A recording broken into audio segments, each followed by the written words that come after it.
क्यों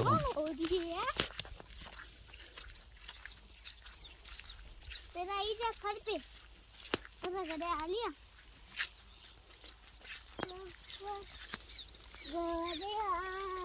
कितने अच्छे महक आवे सुगंध आवे हाँ बढ़िया फूल का ही रहे राइड सरसों सरसों का सनफ्लावर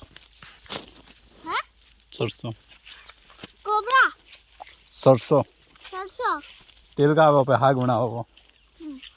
सरसों फूल हाँ मतलब वरना उषा थी वो लाल वही मोटो वही देखो है मोटो वही जो लाल वही मैं तीसरे देखो यू जिन हमारे एरे पत्ते बनी हो रहे हैं पत्ते बनी हो रहे और तीसरे देखो यू पापा मैं हमारी तीसरे फूल देने का है हमारी तीसरे